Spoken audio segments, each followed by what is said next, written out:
It's good to have you back on here, Lee, for the second time. Thank you. I'm so glad to be here. For the second time, because now finally Milos get a chance to talk to someone when it comes to posing and posing rounds. I let Milos run the show today. That's funny. I'm impressed every time I see you, and right now when I look at you, Lee, it looks like you got even bigger. And you put, hey Milos, what is it that we're doing wrong? Hey, let me tell you. Yeah. Let me tell you something. Back in the day when I was living in the marina and competing, I remember having Chris Dickerson over for dinner, and man, I was complaining because I was a month out from the Olympia. I was hungry, and I was telling Chris how, man, when I'm done with this, I'm never going hungry again. I'm done. He goes, Lee, he goes, once a bodybuilder, always a bodybuilder. And I'm telling you, it's just in our DNA, you know? Yeah. Well, I guess it's not in mine then. Hey, you look like you're sporting some pretty good size arms there yourself. No. Just don't let the cameraman fool you now. Ask Chris, he'll tell you. Nobody told me about my arms looking big ever. But yeah, if I can just start something with something, because this is what happened about a week ago, right? Yeah. Some Indian newspapers and social media put information on how I was coaching many people, including Lee Labrada and Bob Paris. Okay, so of course that cannot be less accurate because I didn't even come to the United States. Lee was and Bob Paris was competing in the 80s. I came in the early 90s. I didn't even speak English. There was no internet. There was no nothing. But I contacted these people and said, "What are you getting this crazy information?" So they read it online. And then I searched online, and there's a couple of more bodybuilding sites that are stating such a thing. So for a record, I idolized Lee and Bob Paris. I never, of course, ever instructed them with anything. But this kind of information, that's what you get on the internet. Are you saying Lee Labrada didn't use your protocol?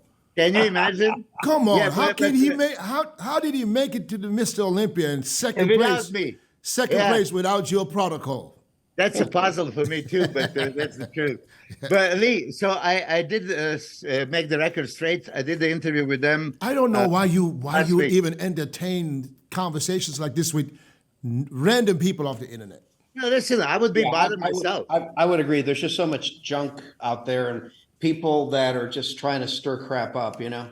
Yeah. Actually, as I text you, Lee, there was information once years ago. They also coach Arnold Schwarzenegger. Oh. I mean, Arnold stopped well before he even started. Yeah. But anyway, so I apologize for this. You know, why you have to apologize? You didn't say anything. You didn't do anything. Yeah, but still, you know, it leaves you with that feeling, right? Yeah, no, man. I didn't even think twice about it. You know, and Milos was nice enough to send me a message and stuff. That's not your problem, dude. It's just that they hire these guys from outside the industry, you know, and they just write junk, you know? Yes. Well, on that note, I just want to make a record straight. But as Dennis said, look, I could not be happier, of course, for multiple reasons that you are here on board. But there is that one thing. Are we going to go right into this now? Right off the bat? I wanted to ask. I'm going to stab myself with the pen right through the eye. No, a second. No. That was a question. No foreplay. Not even a kiss first. I had a strategy. Okay. You know, to ask Lee, why did you even start bodybuilding when you started competing? And when you started competing, you know, how did you look at the bodybuilding? Being a smaller structure and, you know, going to the show. Right.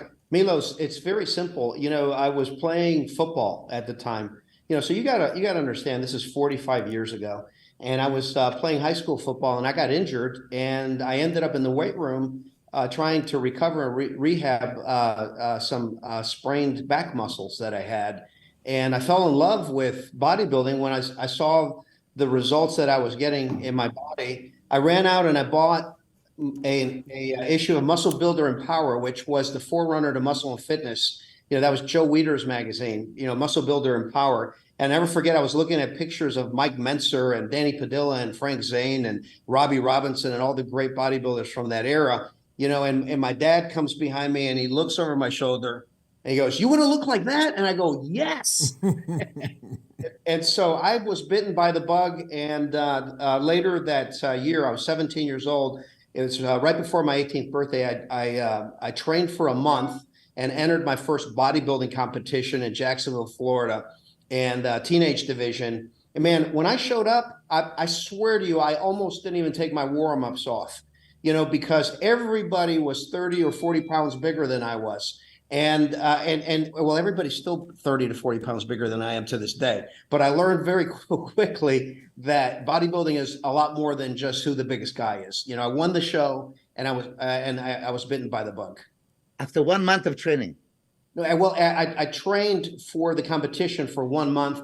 I was already very, very lean, because I've always been a mesomorph, but with ectomorphic tendencies. So I stay lean unless I eat a lot. And so I was, literally it only took me 4 weeks to get into contest shape. Which year was that? That was 1978. Oh, 78, yes. Because that was before you were born, right? No, I was just like step behind you, of course.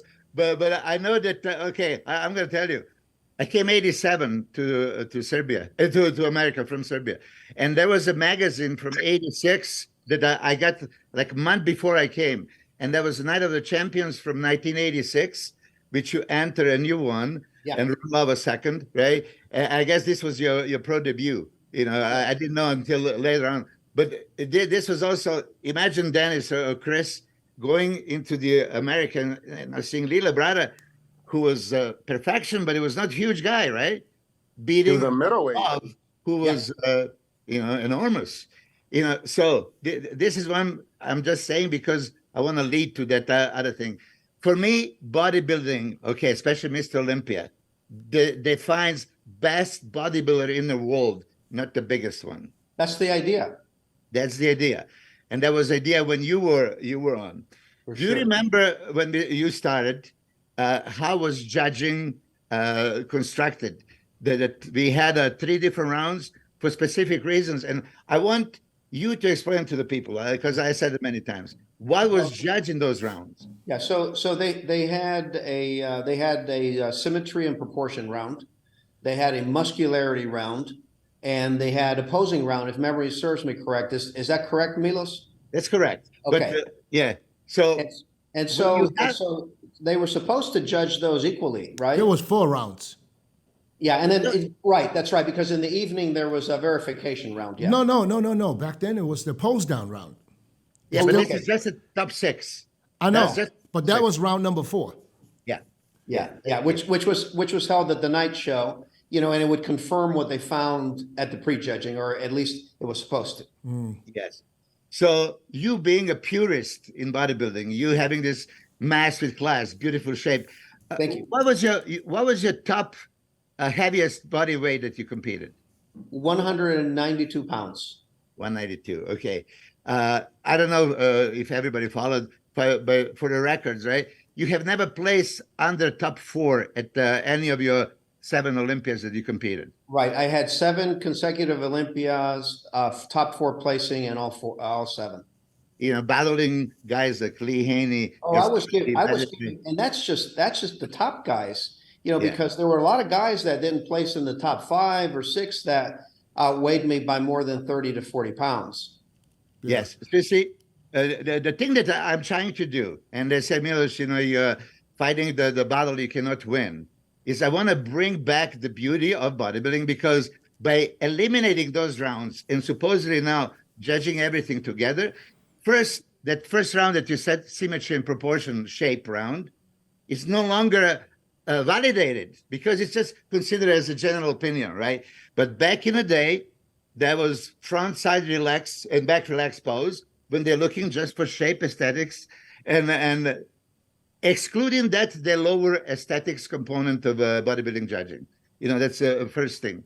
And then after muscularity, which was mandatory poses, okay, you go into the posing round, which you were master of it. Last week, we had a questionnaire, who is the best poser, and they mentioned a couple of other people. For me, you're number one master poser of all time, because it was not just about your crazy routines and the choreography execution of everything, but variety of poses that you glorify and show your strengths. I mean, right now, what I think, we have a Mr. 8 mandatory poses and nothing else. Right. You did 30 different poses. Why would you do 30 poses? Why? Well, because I felt that it was about showing the body from different angles, and I liked to go outside the box and create new poses and new ways of posing. You know, so you know, I brought some new transitions to it. I brought some new poses which are used to this day. You know, I'll just tell you a couple of them. That X pose, that X frame pose, I was the first guy that ever did that. You know, and you know, and then it gets picked up and it gets popularized. You know, I'm a musician and I like to play guitar. And so what happens in guitar playing is that you listen to guys like Jimmy Page from Led Zeppelin, for instance, and this is music from 50 years ago. But those are basic things now that is in everybody's musical language. And so what I hope that I've done is, over time, that I've trailblazed enough that some of those things are being utilized today, you know, by those that care to pursue the art of posing. You were trailblazer, and I followed you. I know that Chris and Dennis, we hit some of your poses. I mean, we study your posing routines, your transitions, sequence of poses. And you know, Milos, let me tell you, credit where credit is due, because I did the same thing. You know, I studied the routines of guys like Ed Corney and Mohamed Makwe. I think Ed Corney is one of the greatest of all time. Just all, you know, it just, you know, for those of you that have never seen Ed Corney pose, watch him in Pumping Iron. It is just something to behold. Something to behold. But a point that I was trying to make, because even right now, I know that you're very much involved, but I don't know if you realize that competitors are encouraged not to pose any other poses. Okay, you can throw it in, but they're being judged only on the mandatories. And routines nowadays, they come at finals and they just do the mandatory. Listen, Milos, I would agree. I think I'm seeing some light at the end of the tunnel, meaning that I've seen the guys putting forth more of the effort recently, you know, just in the last couple of years. I think that some of them are starting to get it. You know, I know that all the guys in the classic physique get it. Okay. And those guys are putting time into their routines. But this is one of the things that we face. You know, if they don't reward the posing, then the guys are just not going to be incentivized to put the time into it. You know, and it's like, I've had this conversation with my son Hunter multiple times, you know, and it's like, Dad, they don't grade the freestyle posing. You know, I just need to work on the mandatory posing. And I go, yes, however, okay, freestyle posing is an art. Okay, 20 years from now, when all the placings are forgotten, okay, there will be videos around of you posing, okay, and people will see whether you put forth an effort and created something of beauty with your body and the presentation. You know, so you do it for the audience and you do it for posterity's sake to create something of an art form.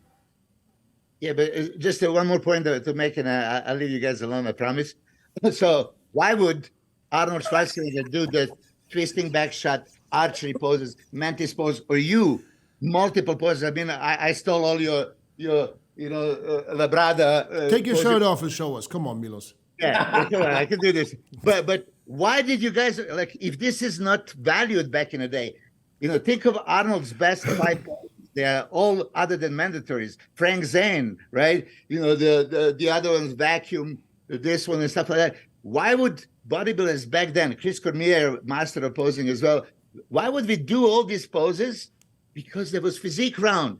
There was posing. It's called posing, but no, it was physique. Now show me your physique the way you want it. I told you in the first round, just show me the stand there. Don't do nothing. Front, side, back. Now mandatories, I tell you what to do. And now you do whatever you want. Impress me. This element is taken out. So now we go at a night show audience is bored to that. I am bored to that because I know all those guys are going to go out, like Hunter told you, Dad, they're not going to judge us. Why would I put an effort? Okay, so imagine if right now they're coming at night show and this round is being judged and it's explained, it's still physique round. Yes, we saw you in 8 mandatories 3 times already. Now, show us more. Show us Lee Labrada'S 20 other poses that nobody has ever done, that he invented it. You know, is anybody in the audience that doesn't want to see that? I mean, I could watch your routine 10 times a day, every day to the rest of my life. I would not get bored. Thank you. I had it, and I tested this with my guests. My wife is Japanese, and some Japanese ladies that never seen a bodybuilder. I show them today's routine. Their attention span is within 30 seconds. They look away.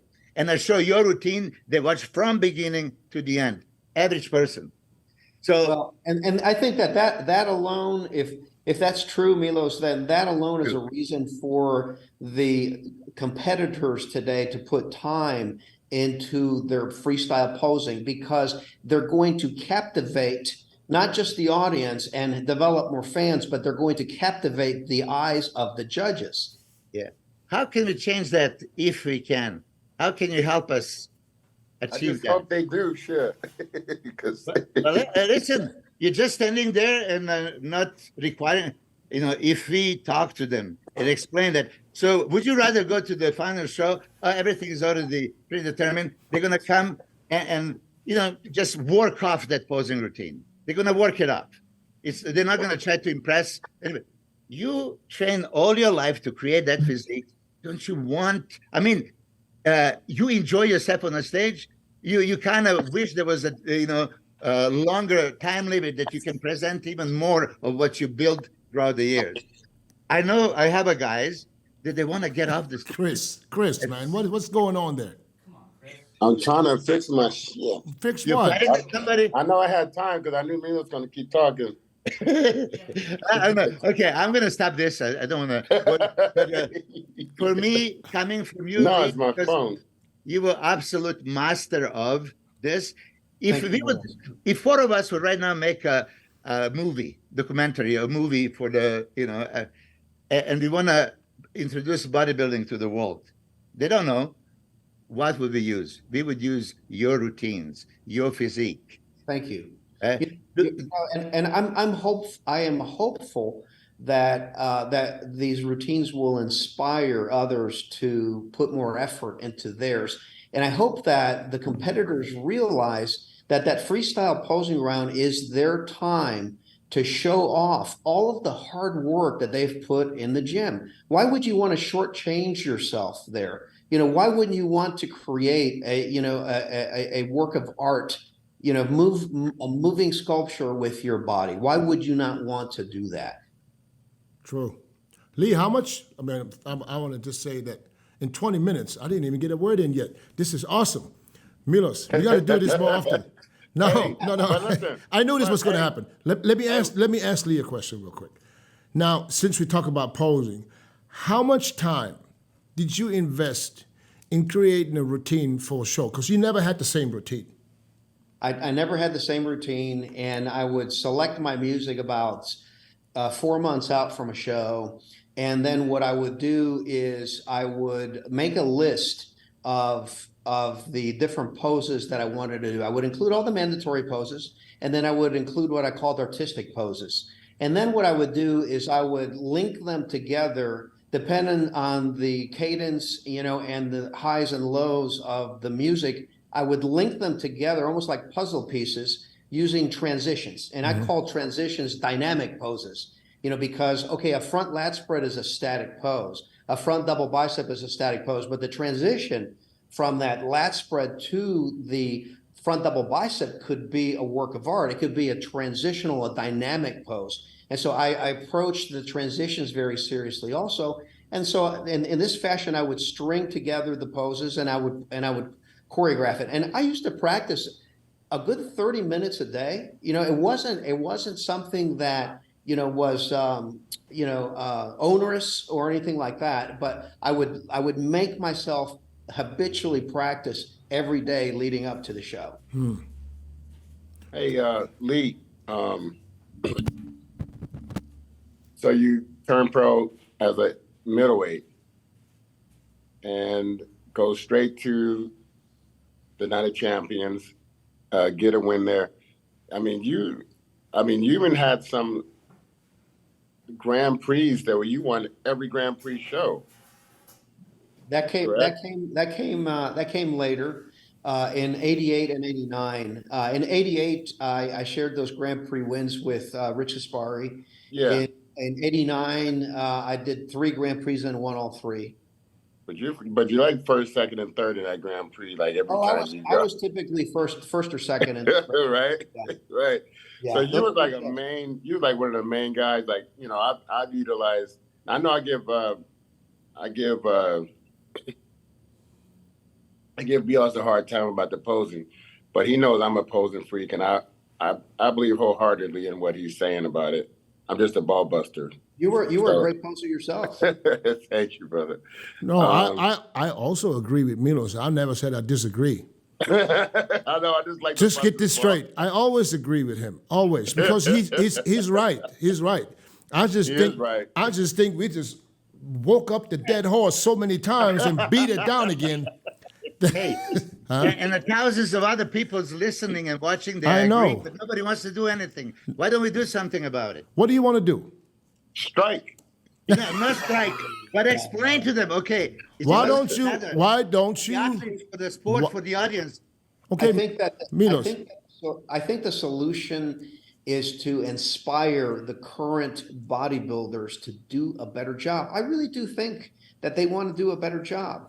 They just don't feel they're being rewarded for it. So maybe if their audience expresses support for it, hey guy, we really want to see you pose. We're looking forward to seeing your posing. We enjoyed your posing routine. And if we can inspire them, to do a better job, certainly the open guys can't want to be passed up by the classic guys on posing, right? But when you think classic bodybuilding, you think those guys generally have better posing routines. 100 times. Why is that? Are they judging them differently? Sure, not only posing routines, they have better condition too. Yeah, or is it just that they're putting more effort into it because they associate the classic physique with classic posing? Well, there's nothing that says that you cannot have a massive physique. Dennis, you're a massive guy. So are you, Chris, and you, Milos. There's nothing to say you can't have a massive physique that also moves well and is beautiful. Why not have both? Beauty and power. Yeah. I'm going to tell you this, Lee, because my first Olympia was 1991 and you competed in it. I was competitor. I was on the side watching each and every routine. Lee Haney, Vince Taylor's, that the first time he did that robotic routine, your routines, Francis Benfado. I was supposed to be backstage. I could not wait to see wow, right? And that's how the audience was back in the 90s, because we were putting an effort into the routines. Please tell me the truth. You were at Olympia this year.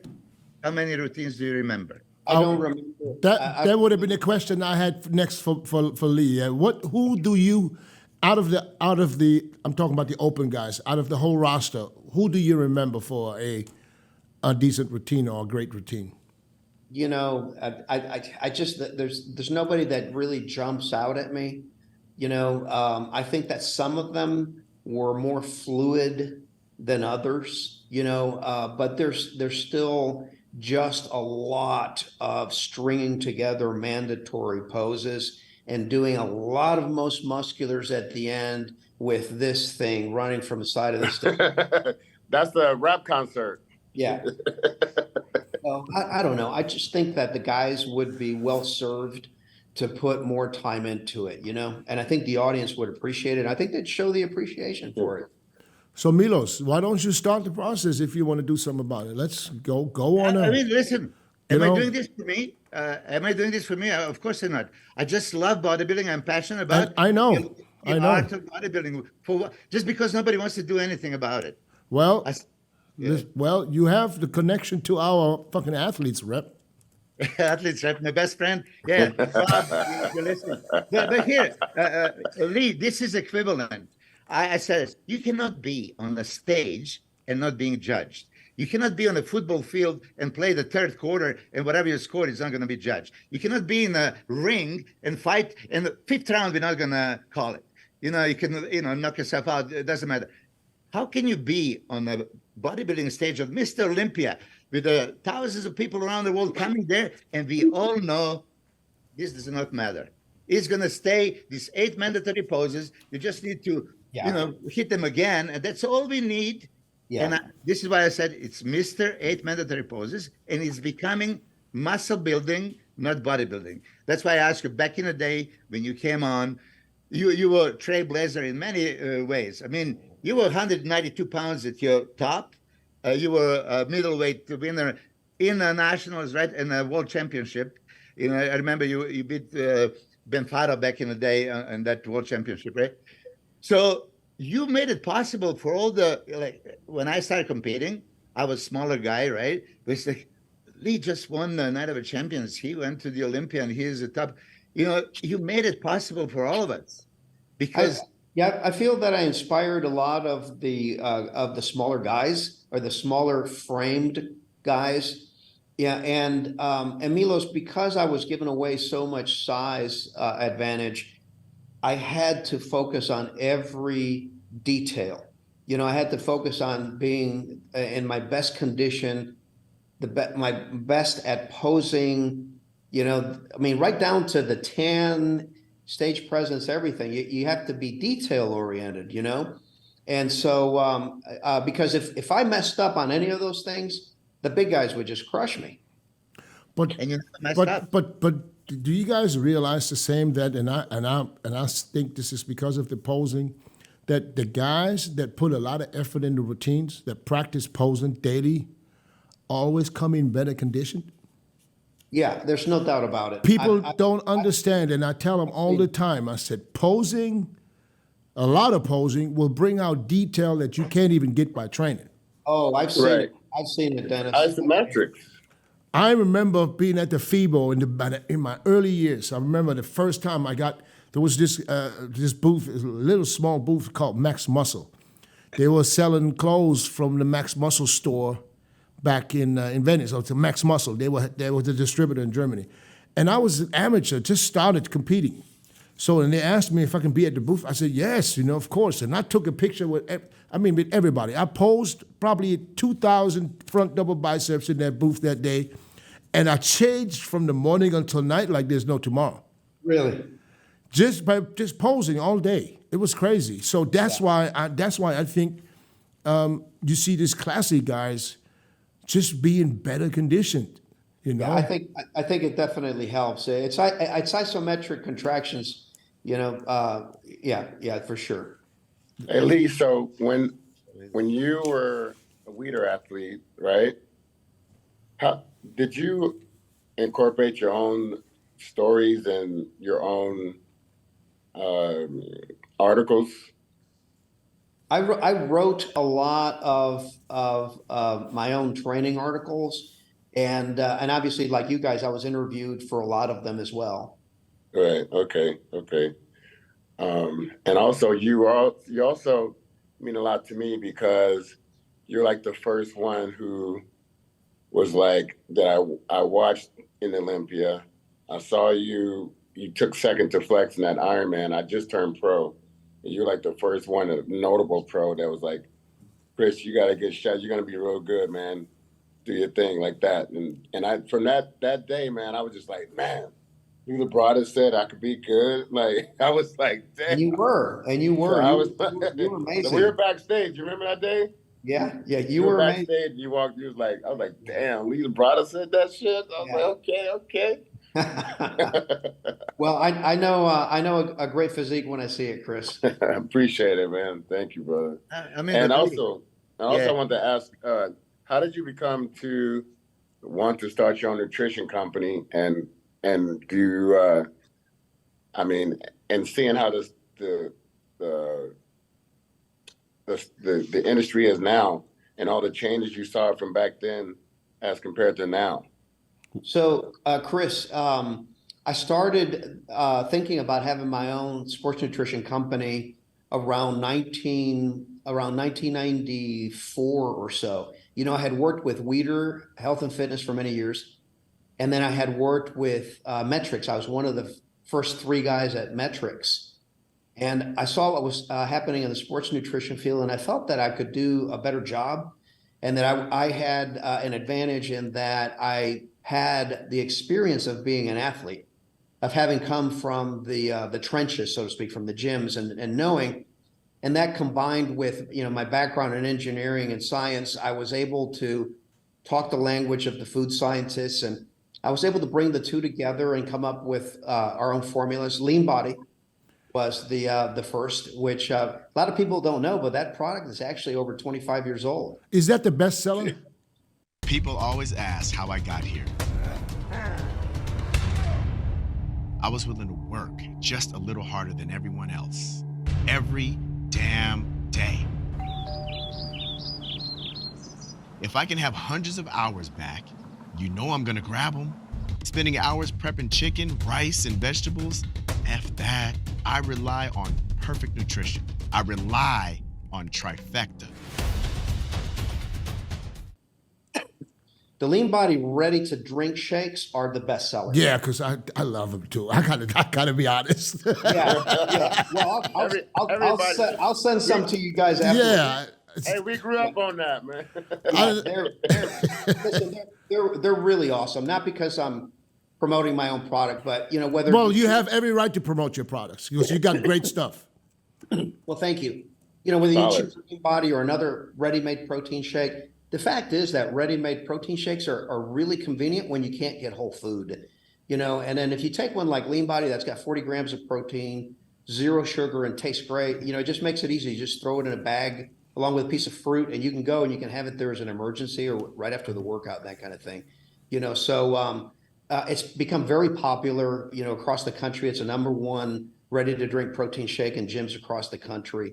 And listen, that's not because of me. That's because of our audience. You know, in other words, they've picked it up. It's tried. It's proven. It works. It tastes great. It's convenient. You know, so we're real happy with the way that turned out. But coming back to your question, Chris, you know, I started the company in 1995, and we started out of a little 2,000 square foot office warehouse space. And it was myself and a couple of employees, my wife, and my dad out there in the warehouse. We didn't even have a forklift because we couldn't afford one. So we basically just, I mean, bootstrapped it from the ground up. You know, it just kept getting bigger every year. And, you know, and we've had our highs, we've had our lows, you know, and right now it's going great. You know, it's available in all gyms across the country. It's available in over 25,000 convenience stores across the country, grocery stores now. And, you know, so it's gone very, very well. We're very blessed. Wow. Great. Yeah. Great. I remember, it's got to be in almost every gym. The Lean Body is everywhere. Even in the little dungeon where I'm at, they have this little vending machine, and I just saw they got Lean Body in there. That's great. Yeah. That's awesome, though. That's awesome. Thank you. Milos. Yeah, I was actually a second guy after Lee with the Metrics. And I remember That's right. Yeah, That's right. I was there. Yeah. And Oh, then- you were signed by Metrics, Milos? Yeah, I was. Yeah, you remember? Yeah, there was me. Milos is on every damn thing. Yeah, Milos. Lee was first, and then I was second, and then Ronnie Coleman was third. Uh-huh. Paul DeMayo, yes. I but, remember Metrics. This was back when I started training, and then my first show was in '93, and Metrics was just huge with them. That what was it? Meal replacement shake. Yeah. That little pouch. Yeah, the sachet. The sachet, right. And I remember I couldn't get my hands on him in Thailand because it was not available. And Right. I remember competing in England at the Universe, and they had Metrics. They had a booth there, so I bought all they came in boxes. Yeah, that's You right. remember? I bought all the boxes they had, and now I'm in the room after the show, and now I want to drink one of them shakes. Right. I didn't have a blender, so I asked the kitchen to bring me a bowl and a whisk so I can whip one up. That is so funny. And that's how hardcore you are, Dennis. I was in there. After the show, they want a pizza or ice cream. Go back to the room making protein shakes. I remember that was for me. Back then, that was the best tasty shake ever. Yeah, it was amazing. Yeah, they did a good job. here is the one thing that I'm sure, Lee, you're going to appreciate it because a lot of controversy is about And a lot of people say, no, you don't need any synthetic protein. You don't need any powders. You don't need any. You should eat the solid food. This is Right, how right. I was also told. Oh no, eat natural. Eat. I say, hold on a second. If you have a high quality protein powder, like Right. it's in your product, and that you basically defat, a lot of protein out there, chicken, turkey, beef, eggs, anything else, has that protein. This is why we eat this chicken and the egg and the beef. And we're going to get 20 grams of protein, but we're going to get the 5, 6, 7 grams of fat as a, side bonus. Here, Right. we are getting just the protein that we want without any of these additional fats. Now, once you digest that protein into the constituents, amino acids, right? And you get all the methionine, lysine, and arginine and everything else in the bloodstream, is your body going to be able to determine, oh, this arginine is coming from protein powder. It's not as efficient as it's coming from a chicken breast. It's a Right. nonsense. So for all these people that are out there, just a solid food, yes, listen, majority of your diet should be, some solid food meals. But Right. these protein shakes that you have, exactly because for us bodybuilders, we don't eat the 3 meals like regular people. Sure. We eat 6 of them, right? So for us, this is like common sense. But even as you were saying, for this busy executives that I have so many of those, I don't have a time to eat. Well, listen, it's going to take you 13 seconds to drink it. Right. Right. And you're going to get to 40 grams of protein. That's right. That's one of some of the advantages that the protein shakes have, and certainly Milos, like you, I believe in eating whole foods. Okay, and I think we should eat whole foods and we should eat a wide variety of foods because that way we get micronutrients that come along with that food, essential fats, fiber, and all sorts of wonderful things. But let's face it, it's hard to sit down and cook fish and chicken 5 times a day or 6 times a day. And so, if you have 3 whole food meals and in between you have a protein shake and a piece of fruit or a handful of nuts, man, you're golden. So that you can't beat the convenience factor. And then another factor that a lot of people don't understand is that it's not what you eat, it's what you absorb. And protein powder, a lot of times mechanically, is broken down so much finer than the food that we chew and ingest. So there's more surface area to come in contact with digestive enzymes, and you get more complete breakdown of the peptides and that kind of thing. So I'm not saying substitute all of your whole food meals with protein shakes. I'm just saying include the protein shakes along with your whole food meals. Hey, Lee, did you ever go to baby food route? I remember it was like a time. It's funny that you mentioned that because, back in the late 80s, it became a fad for a short while to consume baby food after the workout because that was considered a way of getting an insulin spike. It was very quickly absorbed, and you can do that with any simple carbohydrate, really. Right. But I also on a question I wanted to talk about getting ready for the Olympia. You're going against Lee Haney, and he was my all-time favorite. But you and him I consider like in the same category. You don't really want to even use a bad word around you. You got a lot of respect for you guys. Thank you. But how was that leading into a competition? You're going against Lee Haney. You want to beat him. How was that mentally? Listen, it was always 100% respect. We had respect for each other. And to this day, we're really good friends. I just talked to him last week. And he is a really good Christian man. He was even back then, and we had nothing but respect for each other. Now, that being said, I wanted to beat him in one way. So I'm not going to the Olympia to place. I was going there to win.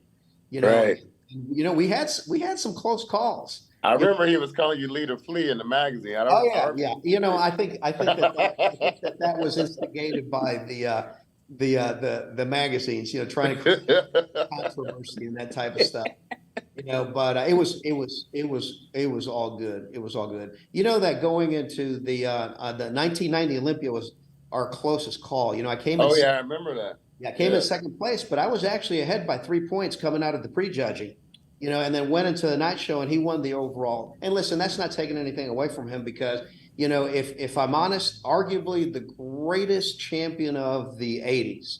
I mean, just an amazing, amazing physique. But on any given day, those guys are all so amazing at the Olympia level that if somebody's conditioning is slightly better than another, things can happen. Right.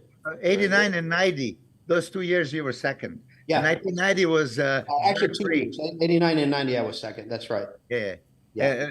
But 90 was the drug-free Olympia, right? He was first in the Olympia, correct? You know, but No, there it's drug-free, was sir. testing. There was Oh drug yeah, testing. yeah. Oh yeah, and this is something that's lost on a lot of the viewers because they just don't have the history, you know. But the 1990 Olympia was drug tested, and it was IOC testing. It was conducted by Dr. Bob Goldman. We had a pee in a cup, and there were some athletes that got suspended, you know. So we trained drug free for that Olympia. And That's that was the awesome. closest. Like I said, you were ahead of Lee after prejudging. Yeah, yeah, that was a close year. Yeah. I want to ask you this because I never actually talked to you about this. My first Olympia was 91. So Right. going to 91 Olympia, you were twice second. I'm sure that you were going for 91, you know, to possibly dethrone Lee because you were so close, you could taste it. Right. But I remember that backstage when we were all pumping up. And I remember seeing you, seeing Dorian and Shaun, right? And we were all waiting to see what Lee Haney's going to look like. And he Right. was talking, you know, to some muscle development people. He didn't even, you know, strip off until he did strip off like about 10 minutes before.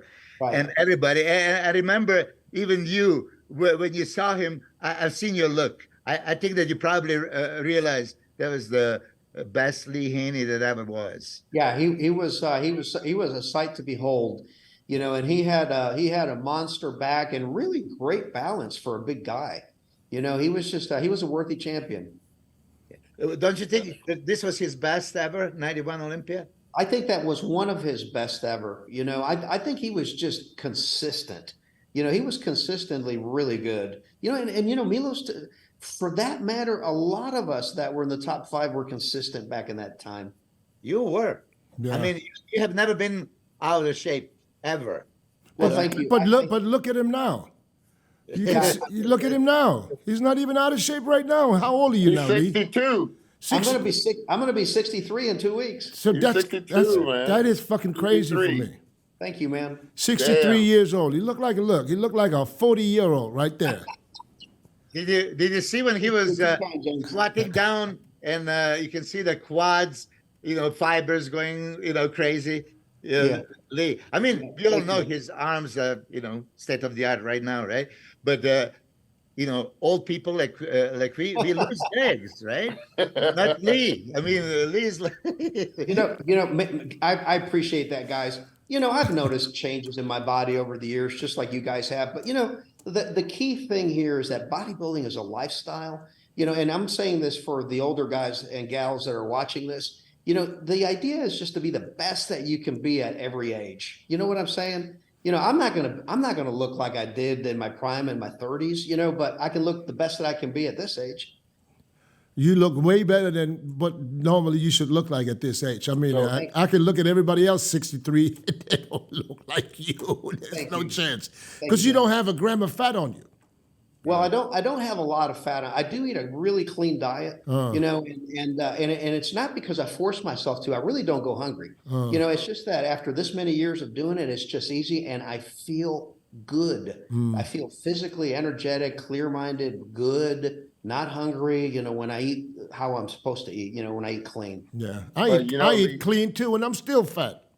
No, you're Lee, not. Oh, yes, I Lee, am. I mean, I think it's easier for you to look like that when you built. I mean, your whole surroundings is fitness and the warehouse, that workout center that you guys put together. It's right behind me, Chris. Yeah, I know. Yeah, So when I went there, You've been here. You've been here. yeah. I So gotta when get. went I there, gotta was get. just I gotta get amazed. Milos and Dennis out here. I Yeah. know, man. Lazy bums, get out there, man. Hey, listen, I'm back. Show some Hey, respect. this is my 3rd week of training, man. I'm coming for y'all. Show some respect. Hey, you ducked me months. last week. Well, I ducked you last week. You ducked me. You didn't want this. You listen. Can you believe he's saying this on camera? I text him. When are you leaving? So I'm leaving right from the set. 6:30 is my flight.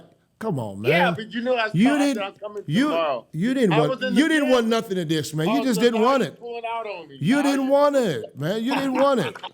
No, you don't want it. You don't want it. I'm not showing my python. Yeah. Anyways, let's talk about the current crop of bodybuilders, especially now we are so close to the Arnold Classic. Right. By the way, Arnold Classic, Lee, you probably heard that Arnold upped the prize money for first prize, $300,000. Wow. That's So a big one. He upped it by 100 from last year to this year. That's awesome. That's awesome. I'm so glad to see that. Yeah. So here's the thing, because when the athletes number there was nothing there. I remember talking to the people that run the show. It's like they were worried they can't get no athletes, even for the 200,000 first prize. I mean, Yeah.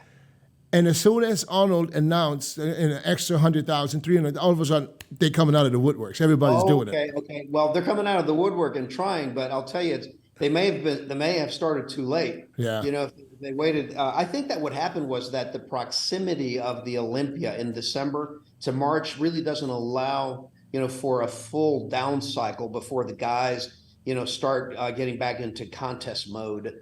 So I think a lot of them, were faced with either, staying the course in terms of their pre-contest prep and trying to hold that peak, for another 3 months. I think it was just tough. I think that a lot of them felt that they just physically couldn't do it. Right. Yeah, but in all fairness, we're still recovering from the COVID situation, and But Chris, you think that the athletes number is so low because of COVID? Well, we had the show in December because of COVID. I know, It would've been- but it no, would- no, I'm just saying I'm talking about the spacing of the show wasn't in December because of COVID. The show was in December last year because there was no other week available. because of COVID. Well, 2 years ago, yeah, they was all they Yeah, booked but it. They I'm booked just it. saying, it's still remnant. They It's still booked- yeah. residue from that. They booked in But what advance, I'm but saying is still. we just gotta, and I'm going to the show. I've been there to every show since 1992 or 3. That's my point. And even And when Lee's time, the Arnold Classic, that's a show you want to do. Yeah, you want to do, you want to go, and you want to win. You want to win that I one. don't get it. I don't get it. Why? I honestly think I don't did think that show. I don't think it has anything to do with anything going on behind the scenes that we don't know about. I think that it really has a lot to do with that the top athletes just couldn't turn around and cycle back up for that show that quick. But all of a sudden they turned around when they saw it was 300,000. Now we got. I guess in some cases it might be worth it to them. Yeah. I guess the only one that was in it from the get go was Samson. Well, I think Nick Walker expressed. No, he did. He did. No, He he was wasn't. out. He said he was not going to do it. Oh, really? And Okay. he didn't agree until they upped it to 300,000. Okay. And then so did Ramy. Ramy jumped in. Okay. And Well, it'll be an interesting show anyway. Right. Is Sean CLARIDA going to be entering this show? yes, absolutely. Well, I'll tell you what, I'm really interested to see how that goes because, like I do, that this guy's like hard as granite, but he's one of the smaller guys, will they go that route? Will they vote for him or will a bigger, less conditioned guy win, I think I think that they may. I think that if he's more conditioned and the bigger guys are not 100%, I think they should award him. Yeah, Even- and you know what? If they do, I think it's gonna really turn that next Olympia into a wild card. right. You got a lot of these smaller guys. I mean, Hadi, and Derek. They're not the biggest guys on stage, stature wise. Both 212ers, yeah. They're massive from head to toe and proportionately. But it's going to turn real interesting. It seems like they're really rewarding the conditioning a lot more. Would you be shocked if Clarida won the show? I wouldn't be shocked because he's a great bodybuilder. I would be shocked because it sends a very strong signal to the rest of the bodybuilding community that very possibly that size is no longer king. You know, that you have got to have that conditioning. Otherwise, we're not going to even look at you. Right. Right. Could be. Yeah, and pound for pound, I think it's gonna pound be. for pound, he's right there with the biggest one. Yeah. If you This take is it how to Lee that- was getting a second place next to Lee Haney, right? Lee Haney was 240, 242, 5, whatever. And he Yes. was 190 pounds. It's a 50 pounds difference. The 50 pounds. So on that note, the freakiest thing I've ever seen was 2 days before the Reno show. I've seen Sean Clarida pose in this gym. And you know, I'm in this sport forever. I have seen everybody, right? And you see him, like you said, granite hard. This is a proper word. This is not even conditioning. It's granite. It's like bursting out of the skin with a transparent cellophane skin. It's like, God damn. Like, but then again, when he stood next to Sergio Oliva and Regan, right? The V-taper differential, you know, was so overwhelming. The width, I mean, it was really, literally speaking, you can have a Sean Clarida and flip him around, and now this height, this width would be Regan's, right? But he beat him, and judges were giving him over these guys. You Right. were beating just about everybody. You were twice. Right. So It's going to be real interesting, you know, because the level of competition is going to be a lot higher at the Arnold. You know, Nick is no pushover, nor is Samson. You know, what an amazing bodybuilder, right? You know, so it's going to be. I just think it's interesting. For me, it's kind of a wait and see. You know, how the judges are going, what they're going to award. You know. How do you see, what do you see in Big Ramy dropping from first to fifth at the Olympia and now coming back at the Arnolds? You know, I don't think that Big Ramy's condition at the last Olympia was up to his usual standard. You know, I think when this guy is in his best condition, he is very dangerous. But he was so hard, so far out that we were all like, damn, like it's a no-brainer that he's gonna just win this thing. Oh, I thought he was going to win going into the last one. I was surprised to see him drop down into fifth for sure. What happened? What's going on with Hunter? Let's talk about Hunter for a second before we get to our predictions. Let's talk about Hunter. So he skipped the Arnold. I'll tell you what, Hunter, after this Olympia, what was very disappointed. I mean, no surprise there. Right. You know, I think surprised. But to borrow the words of Jalen Hurts from this last Super Bowl, you know, you either win or you learn. And I will tell you that is one thing that Hunter is he's resilient. Literally took him out to eat when we got back from Vegas. You know, so about 2 weeks after the show, we're sitting there at lunch. You know, he's eating a steak for lunch, and I said, okay, well, what do you think? What's next? He goes, I'll tell you what's next. He goes, I'm going to enter 2 pro shows this year. I'm going to enter the Tampa Pro, and I'm going to enter the Texas Pro, and I'm going to win them both. And I'm going to get on top of my peak, and then I'm going for the Olympia. You know, so he was very positive. You know, he did not stay down. I'd be lying if I told you that he was not disappointed. He was disappointed, and it hit him hard. You know, but I think that life teaches you lessons. These things can be looked at as teaching moments. You know, so you get knocked down. Listen, guys, we've all competed at a very, very high level. We won shows, but we didn't win all of our shows, okay? And when you don't win the show, your choices are give up, which none of us do, okay? Or number 2, you say, what can I do better next time? What do I need to work on? You know, and that's the right attitude to take, you know? And if you take that attitude, you improve, you know? And I really do think that he's going to get it figured out. Right. Right. I mean, he's a great athlete, and he proved that he is a force, and he will be. I believe he will be, you know, fighting for the title because he's still young. How old is he now? He's not even 30 yet, is he? He's 30 years old. He's just turned 30. So, but 30 today is still young in bodybuilding. Yeah. I would say that that's the case. You know, he's only been competing since 2017. And he's only competed in about 8 or 9 shows. You But know, he's been very good in most of his shows well, as far as placing. he has won every single amateur and pro show that he has entered, with the exception of the Mr. Olympia. You know, so you know, the potential is there. He's just got to get hard. Do you think he's on the right track and with the right people around him? I know you can't really. You guys, excuse me for a second. I got to use the bathroom. Yeah, go ahead. Get on out here. Go and get. Yeah, yeah, We'll keep it going. We'll keep it going. Yeah. yeah. But okay, Lee, I don't want to put you. I ask you personally, but I'm going to do this because I'm sure that the audience is going to enjoy it. You were always ripped to pieces, dry as a bone, condition. You know, we were talking about consistent, right? And I even ask you, like, why don't you advise him? And I remember your answer, but I want you to answer to the audience. Milos, you know, I think that some of it is the fact that Hunter wants to blaze his own trail. You know, he wants to you know, he wants to make his own mark. I can honestly tell you that all of his training methodologies were developed on his own.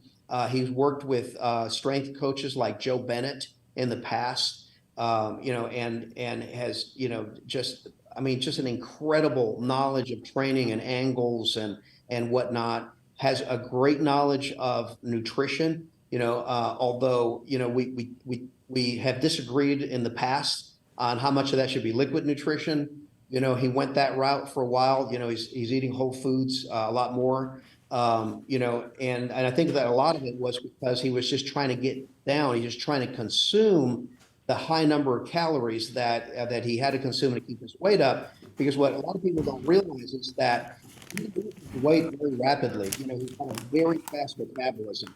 You know, and so I think that a lot, to answer your question more specifically, I think that a lot of it has to do with the fact that he wants to blaze his own trail. He wants to peak himself, you know, and so you know, I answer questions when I'm asked.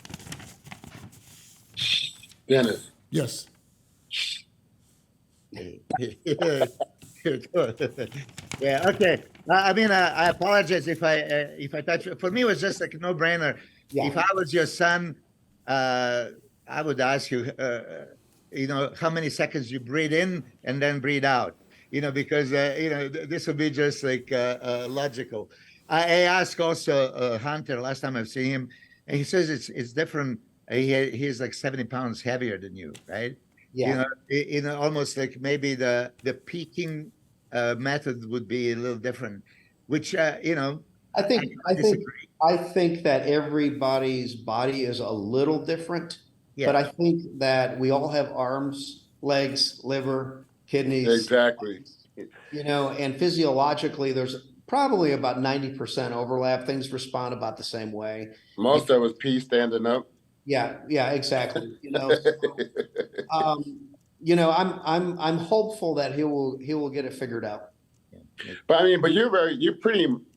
I mean, from what I see, I mean, you're overseeing, and you could turn around and see him right then and there from your office. Yeah. So you're involved pretty much. Well, yes, but I'm involved to the degree that he wants me to be involved in. Yeah, exactly. I see that. I saw the dynamic when I was there, and I'm sure it's pretty hard to even want to even coach your son or want to even. Well, and I would never take on that role if it meant getting conflict. You diet down, train hard,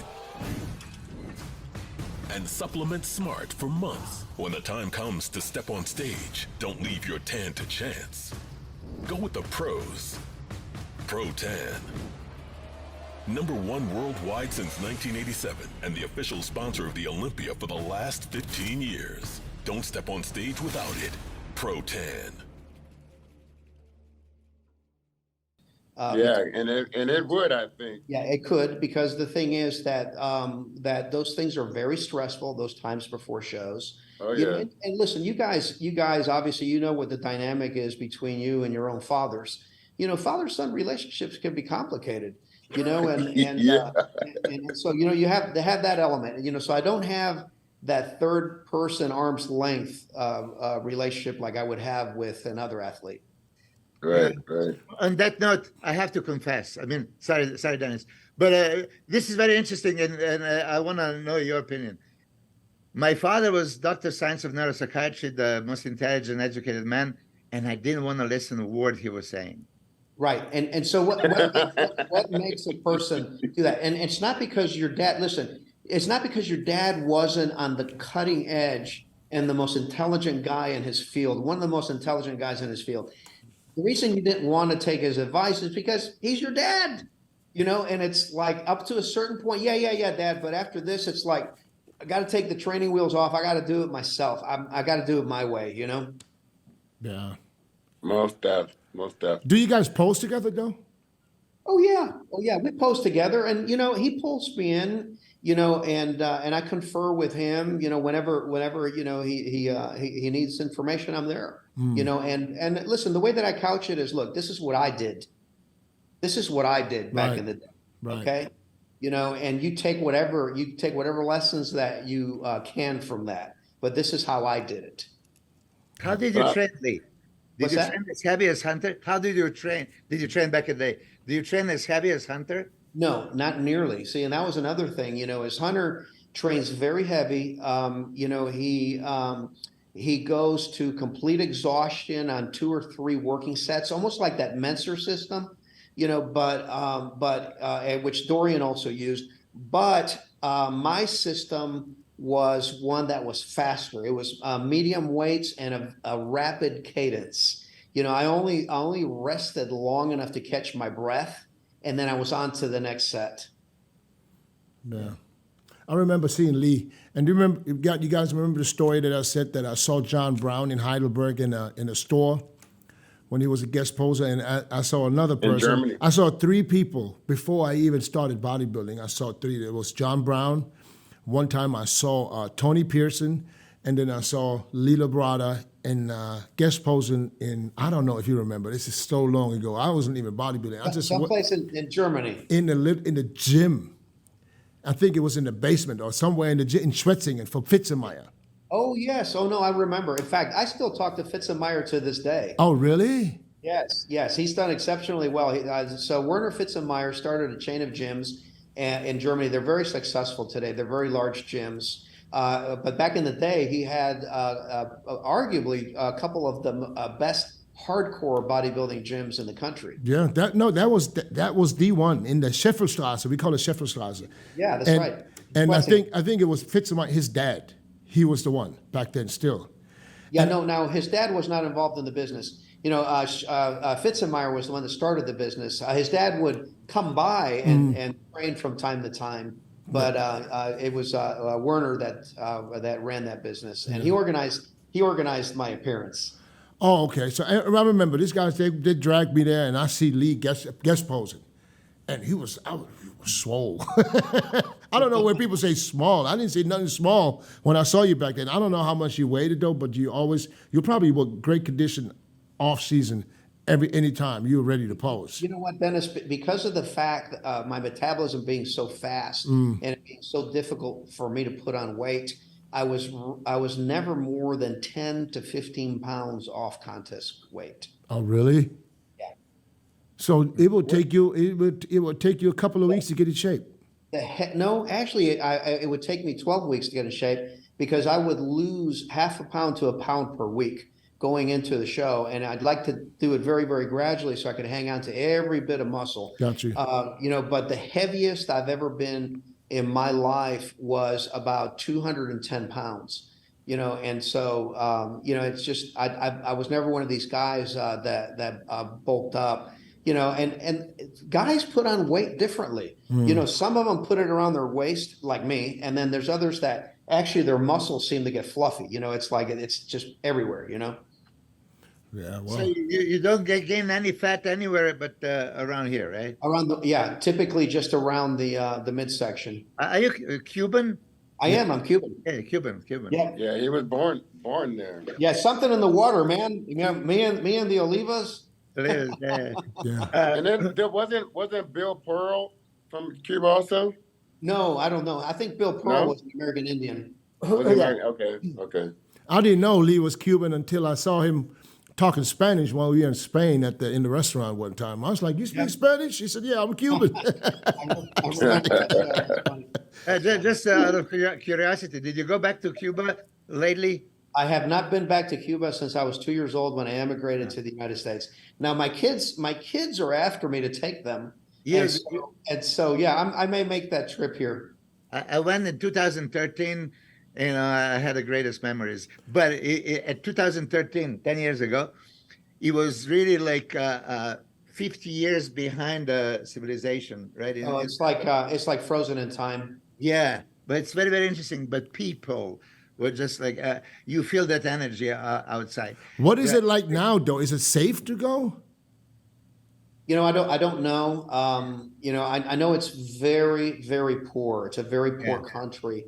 You know, and it used to be the jewel of the Caribbean, you know, before the communists took it over. Yeah, it was $15 average income a month, you know, at that time. It was like heartbreaking. So is it cheap there too then? Very, very, very extremely, yes. Yeah, but it was just, I had the greatest memories. It's just like, you don't expect that you can see this at that time. See, And so wondering- when you went there, you used your Serbian passport? Yeah. Yeah, see, you can pull it off. Yeah. See, I need to give me a German passport so I can go there and say, I'm German. Yes. I don't know what it is that people say, you don't want to go to Cuba. So why? But, yeah. One question also, Lee, that I'm sorry that I'm asking too many. Why did you retire? Why did you retire? So it was planned. It was planned from the beginning of my bodybuilding career. When I turned professional at age 25, I told my wife, Robin, I'm going to do this for exactly 10 years. You know, and 10 years, if I don't win the Olympia, whether I win the Olympia or not, I'm done. You know, and so lo and behold, 1995 came around. You know, I felt like I had outgrown the sport personally, competitively, and I felt like the sport had outgrown me. At that point, they were starting to reward bigger and bigger and more massive physiques. Awesome. Man. That brings us to the best part of the show. Lee, and I know you don't want to do that, but we have to. We need to get your top 5 at the Arnold coming up in less than 10 days, in particular order if possible. You know what? I am going to defer on that only. let me tell you what. It's not political because I don't mind giving my opinion.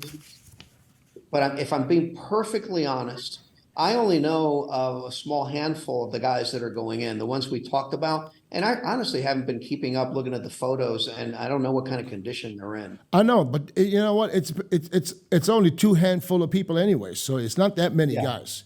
Yeah, But let's just go by who you know is in the show. Well, I'll tell you what. I think if Samson comes in shredded, he's winning. Okay, so does that mean I can put Samson in first? Put him in first, but I don't know who else is going to be in. Who else is going to be second and third? No. I give you the names, and just think. Let's just say if everybody comes in at 100%. Yeah. Okay, so we got Samson, we got Nick Walker, we got Big Ramy, we got Sean Clarida, we got who am I missing? William Bonac, Andrew Jacked, Justin Rodriguez, and Williams. From Akeem Houston, Patrick Moore, and that's it. I'm going to piss off all those guys because they're all my friends. No, we just predicting. We just predicting. I'm going to defer on that one. Really? Yeah, here's that. Chris. Because once you put the finger on. Okay, then give me your top. Okay, then give me the top 5 in no particular order. Okay, the top 5 in no particular order, but based on those guys, Yeah. I would say in no particular order: Samson, Sean Clarida, Nick Walker, Ramy, and Andrew Jacked. Samson, Sean Clarida, Walker, Ramy, and Andrew. Okay. Well, that sounds like a good top 5. in no particular order. Yeah, well, he mentioned that 3 times. I, So well, I wanna I'll make tell sure. you what, 'cause I'm going to tell you, it's going to be really interesting to see I how think they, so too. how they reward the conditioning versus the size. You know, it's going to be real interesting. Yeah, I think so too. I think it's going to be a much closer show than we all expect. Then again, the track record of some of these guys is not so great. So, you know, because we always predict, thinking people come in at 100%, and you know, how many times, how many shows have we witnessed so far where there were more than 3-4 people at 100% or close to 100? Okay, can I ask Lee now when we're talking about this? Back in the late 80s and early 90s, when you were going to the shows, was anybody off? Pretty much every show. Oh yeah, no doubt about it. There were guys that were off, you know, but the guys that were typically your top 6 were always like spot on. You know, it wasn't like one of those things where, oh man, I wish this guy would have been a little bit better. The top 6 were typically spot on. So I think that there was definitely a lack of conditioning at this last Olympia on average. Did anybody stand out to you condition-wise at the Olympia? I liked Hottie's conditioning a lot. I thought his conditioning was really good. Do you think he was just as conditioned as he normally come in at? You didn't think that? You think he was just as conditioned as the year before? I think he was better conditioned as the year before, maybe. Okay. Yeah, I thought he was good, as good as he gets. Yeah. Yes. Well, he was the most conditioned guy. That's for sure. So you can't take that. I just think he wasn't the same from the back. Okay. But still, he was so far ahead. He had an impressive back. Yes, but he was so far ahead of everybody else that, yeah, he was still more conditioned than the other guys. Yeah. But he wasn't Hadi Chupan conditioned, I think. Right. I got you. But only from the rear. From the front, it looked the same. From the rear, it looked like, because he put on so much size, or it looked like he put on, to me, it looked like he put on 10, 15 pounds. Yeah, he looked like he put on some additional size. Yeah. You know. Milos. Yeah. Okay. You want me to remind you of last week? No, I don't know. You don't need to. You got it. Yeah. I've seen Samson last night. I mean, midnight. We actually do this now. Midnight. My time is 8 o'clock over there, and then before the breakfast, we go through the posing. Yeah, I think he's the best combination of everything, and he's gonna win. He's gonna be better conditioned. He's most balanced and complete, aesthetic, wide, thick, everything. Right. So on that note, I was going to also ask Lee. Lee, I'm sorry that I'm bugging you, but I appreciate your opinion and respect you so much. So you were rock hard, like you say, granite, like Sean Clarida, and you were smaller, and you were beating guys that almost beat Lee Haney. Now, going into the show, if you would see Sean Clarida in a little bit better condition, because it's to be expected, than Samson, but Samson overwhelming him by more than 100 pounds, okay? And, dramatically much more width, so width means V-taper, front lat spread, back lat spread, front bell biceps. There's just way too many poses. So are you just gonna zero in on conditioning? No, I would not zero in just strictly on that. But that being said, because Sean Clarida has what I call an exceptional level of conditioning. Okay, but the other guys have to reach a certain acceptable level of conditioning in order to be considered to win against a guy that is that much better on his conditioning. Yeah. So on that note, that is also how I'm basing my opinion that even if Nick and Sean Clarida gonna out-condition a little bit, the Samson has a way too much of the balance and completeness that is gonna beat him. So I'm going with Samson first. I think he's gonna have to get harder than he was at the Olympia. At Olympia, yes. Yeah, that's the second, I'm going to still go with Andrew Jack. I do believe that Andrew is in a prep mode with Chris Aceto and Chris Psycho. That they just need to bring a little bit more conditioning that they have. You probably saw him in Houston when he competed. No, actually, I did not. I saw him at the Olympia. Olympia, okay. Yeah. And Olympia, I mean, it was solid conditioning, but it was not a great conditioning that it would move him up.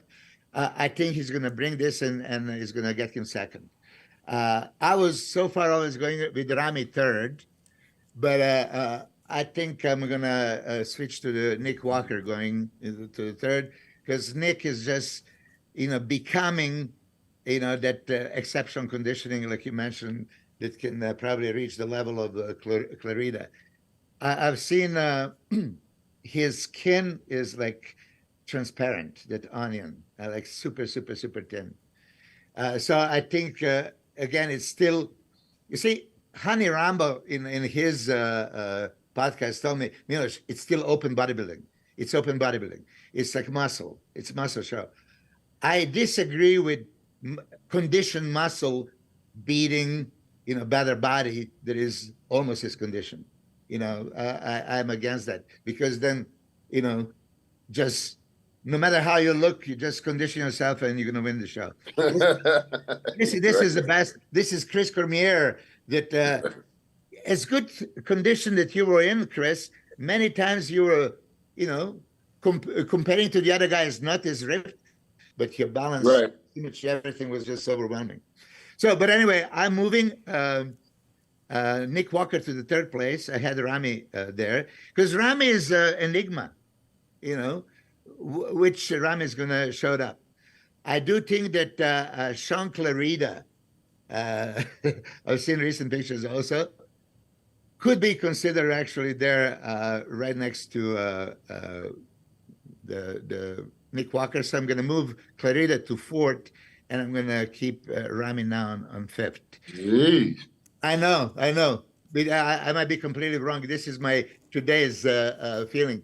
And I tell you this, the William Bonac. I mean, I think that William is bringing it on. So I'm going to keep him out this week, but probably next week. If I see improvements, I want to see more. So it's like she's basically telling William, I'll bring you back in next week. Yeah. You never had William in the top 5, never, not 1 week. I know I didn't. I know. Yeah. I had. But it's I'll tell you what I had. I had Samson and Andrew, because this is what I want in bodybuilding. Okay, this is what I want. This is what I hope those two guys are going to be with the Hunter. We need a sized aesthetics. This is what we need. And I had Ramy third, and I had Nick Walker fourth, and Clarida fifth. I changed for this week. all right, Chris. I'm gonna go. You want me to remind you of last week? No. I'm gonna go. I'm gonna go. Jack first, Samson second, Slow down. I'm writing. third Walker, fourth Ramy, fifth Clarida. And Clarida 5th. Yeah. You made, you switched Andrew and Samson, and you switched Ramy and Nick. Yeah. Okay. All right. Horse race. I'm going out on a limb here. I'm going to get attacked for this. I already know it. But I think it's time to steer some shit up. Clarida gonna win I'm going to put SHAUN Clarida in first. for the one. Yep. And we put Ramy. Then I'll have Andrew.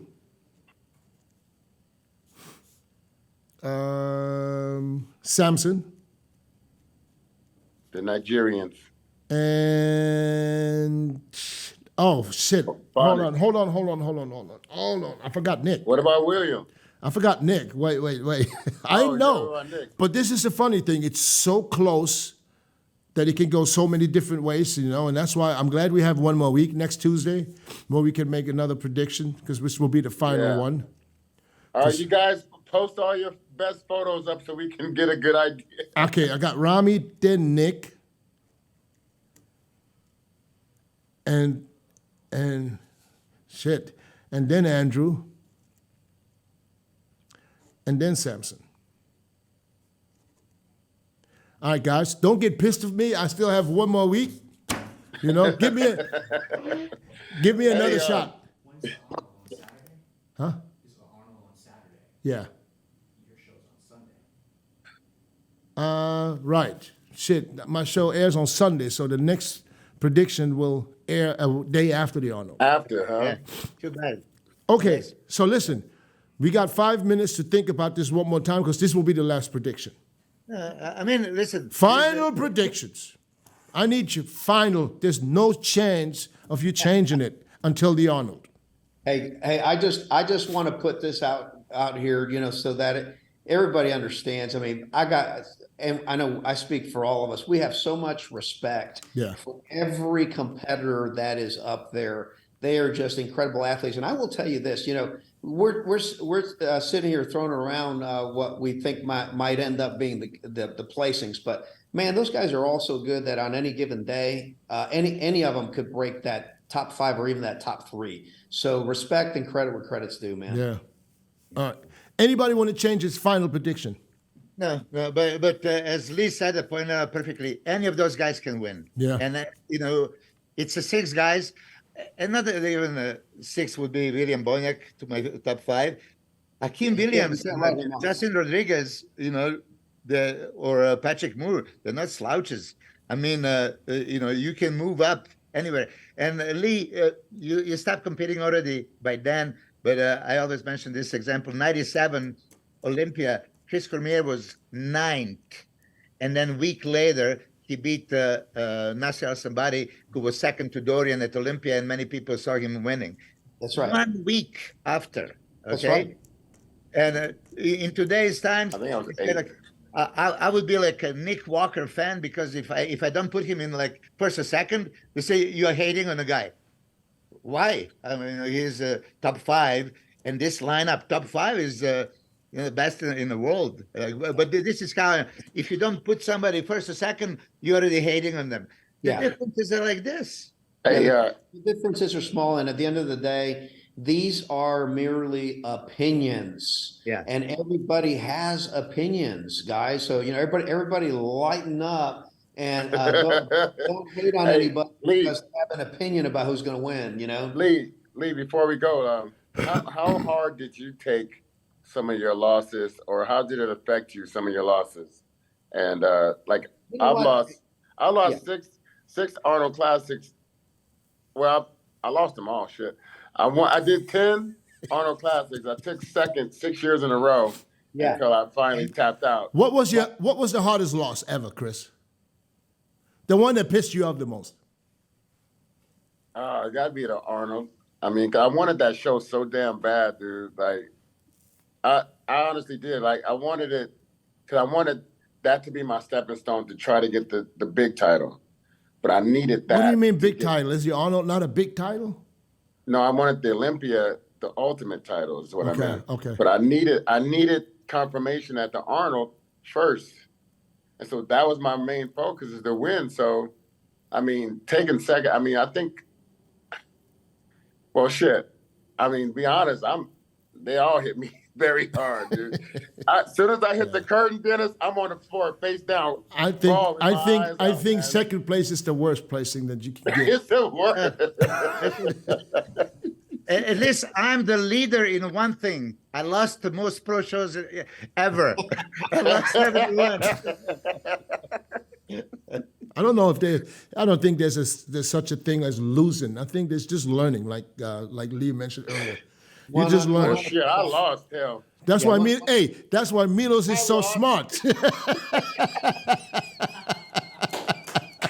That's why Milos knows everything, because he's been there so many times. But let me hear what Lee, how does that affect you? I got to tip my hat. I got to give respect to all of you guys. Listen, stop and think of the level that we competed at, and stop and think of what a privilege that is. You know, what a blessing that is. You know, so I know we're just joking around, but man, nobody's a loser at that level. I mean, those were all champions, and all you guys are champions. You know, So being champion, of course, you want to win. You want to win every time, and you're going to win some, you're going to lose some. The hardest for me was probably 1990, the Olympia, knowing that I was coming out of prejudging, 3 points ahead. Did you know that at the time? Sorry? Did you know that after prejudging that you leading? I knew after the prejudging that I was leading, and and the rumblings backstage. I had guys coming up to me and congratulating me, and Yeah. so it was, don't count your wins, But so that was probably the most difficult one for me, because I realized that I was not going to be awarded the Mr. Olympia, no matter what condition or how good I showed up in, because it just wasn't in the cards. There was just other factors at play. And, so not taking anything away from Lee Haney, greatest athlete of our time. I felt I was in better condition at that show, and I was balanced enough to pull it off. Judges thought differently at the night show. That was the toughest one. But I will tell you this was the lesson that I learned from that. Up until that point, I had literally externalized, my training and competing, in that I'm going to win this thing that is outside of myself, the Mr. Olympia. And after that point, I realized the only thing that I can do is I can only beat myself. So I have to be better next year than this year's Lee Labrada. And so I made that my primary goal. So it became more of an intrinsic reward than an extrinsic reward. And I fell in love with bodybuilding again as a result. Yeah. Well. But that moment, Dennis, you watched that for sure. And I know, Chris, you remember when there was just the last two Lees standing for the 1990 Olympics? Yeah. And when they call Lee, right? And then Labrada, you drop the shoulders in that moment. Oh, of the tournament. Yeah. I remember this. It's like rolling, all the time. So this is how much it mattered, for me as a fan of the bodybuilding. I remember all these moments. Yeah. Yeah. Now, You sure do. You sure do. You remember that well. I do too. Nobody does better. Hey, Lee, were you a part of the organization, the Better Bodies, or were you just had a tank top and? Oh no! When I saw you in that tank top, I wanted one. Yeah. No, I got one. Brian Moss had the photographer. Brian Moss had the Better Bodies gym in New York, Right. Around 1986, and I ended up going to his gym and throwing the tank top on and snapping some photos, and we got some. You were looking good that day too. Really good photos out of that. Yeah, you look real good. Awesome. Real good. Well, that brings us to the end.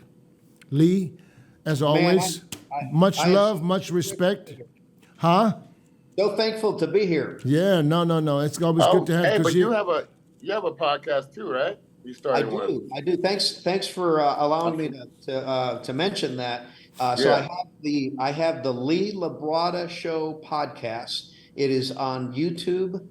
You can go to YouTube and just type in the Lee Labrada Show, and you can find it there. And you can also go to my bio on Instagram and find that there. And we've got all sorts of great guests. The one that we're putting up this week is the interview that I did with my own son, Hunter Labrada, and that's got some interesting twists and surprises in it. So, okay. Well, we're gonna have to go watch it. Go check it out. Yeah. One more thing. You still athletes still come to you for posing sessions? Yeah, they do. I don't typically do that unless it's somebody that I know, or a friend of Hunter's, or a friend of the family. Oh, okay. But I do spend time when I can, helping some of the athletes, and I've helped some of the pros as well. All right. I just wanted to ask, because if yes, I wanted to know how they can contact you. But if you don't really do it anymore, then this is not. Yeah, they have a great little nucleus around that area, man. I really enjoyed my time over there. All right, I'm coming soon. Next time I'm in Texas, I'll make sure I stop by. And we'll have you on the podcast. Milos, don't be a stranger either. I'll come for sure. All right. Thanks. I'm coming too, Lee. All right. Thanks, guys. I really appreciate Don't kick me y'all. out. Take care. God bless y'all. Be safe. Thank you. All right, Peace guys. out. Peace. Bye-bye. Bye.